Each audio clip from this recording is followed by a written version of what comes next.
What's up, guys? The Lazy Gold Maker. We're going to take a look at some gold making in Hardcore Classic, specifically using professions. And I wanted to take a look at alchemy. Now, obviously, as you can tell here, my skill level isn't that high, 103.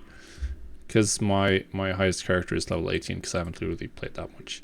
I really wanted to get it to 20, but that's fine. There are some profitable recipes, that's what we see here. Even at fairly low levels. So it's the potential to level up your profession with a profit. Which is great, and there's also some recipes to be aware of and some breakpoints. So the number one thing, I think that the Wowhead leveling guide is really bad. Do not follow that. Why? It tells you to craft lesser healing potions. They cost 3 silver, 56 copper per. Like I ended up listening to it, but I don't know why. It is very bad, very, very bad, because they're super expensive and you can't sell them for a profit. They are a big loss. You're losing pretty much all the gold you spend. You're losing all the gold you spend. So if you're looking at this guide, just don't do this. Don't do this. You may do the minor healing potion, maybe, but more likely, if you're on the realm like mine, you should do elixir of minor defense, which you can actually sell for a profit. And as you'll see from my little show here, I've sold 8 of the ones I crafted to level. They're selling for almost double the material cost, so this is the number one you should do. And then obviously prices are going to probably be a little bit different between realms. So just as you're leveling, every time you can train a new recipe, train it, check what the crafting cost is. If it's cheap, then do that. So obviously, like elixir of minor fortitude is half the price of lesser healing potion, and it sells for a profit. Minor rejuvenation potion 68 copper, or minor mana potions all the way down at 46 compared to the 3.5. Yeah, no question what you should be crafting and what you shouldn't be crafting. So absolutely do not just do what the guide says when it comes to leveling professions. That's the first thing to know. That's just going to lose you a lot of pointless pointless silver and gold. Next up, there are some level breakpoints that are important. This character, at level 10, you get to train Journeyman, which takes your skill up to 150. At level 20, you get access to Expert, which means you can get your profession skill up to 225. And then the last breakpoint is 35, which allows you to max out your profession. Now, obviously, there are a couple of recipes that aren't available until you hit max level, but getting a 35 crafter is really good. But even getting a level 20 crafter, which gets you all the way up to 225, I think that's really good for alchemy, because there's a ton of alchemy consumables, including end game useful stuff that doesn't require max skill. And then obviously we also have the fact that the population is going to skew lower because people keep dying.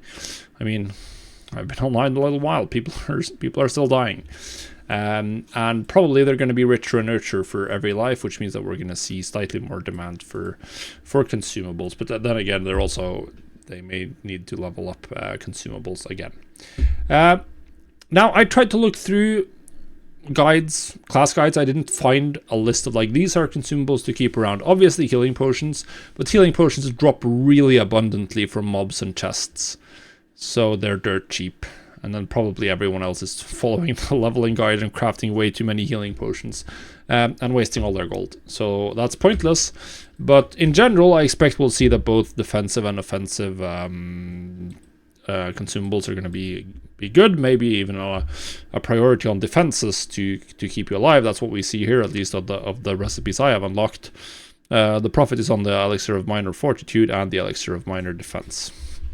So they are the most interesting ones that I've seen so far. But I would expect that offensive consumables are also bought, like getting 4 strength for an hour for 38 copper is pretty cheap. And there are some really good. But regeneration, Troll's Blood potions for that, defenses, HP, anything that keeps you alive, it's gonna have demand pretty much. So yeah. Now, the other thing I wanted to talk about is some of these recipes, right? Because there's a lot of alchemy recipes in the game. And the good thing is that a lot of them don't really require you to be that high level. So obviously these are the ones you get from the trainer, and there's some interesting ones, some not so interesting ones. Elixir of Greater Defense at 195.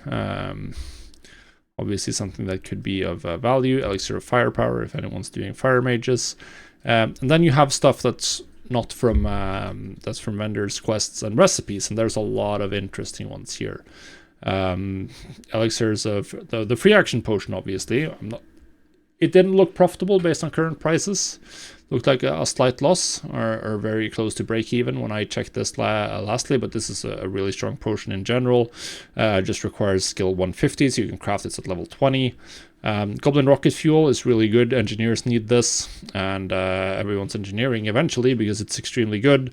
Rage potions for warriors. The protection potions, well, the greater protection potions require you to get to high skill, but you do have the smaller protection potions, which are going to be useful for certain situations. And you definitely want to keep an eye out for those. You also have the Elixir of Fortitude right here. I sold a ton of this back in Classic. Like in normal Classic, I sold a ton of this potion. So you can only imagine that in hardcore, if you die, you die. This is going to be great, I think. This is going to be great. Obviously, if you get to max level, stuff like Elixir of the Mongoose, Elixir of Giants, if I remember correctly. There's also some other. Brute Force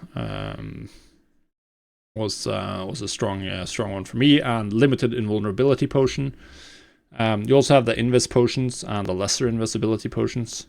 That are good. The Swiftness potion for a speed boost. This is also something to definitely keep an eye out for.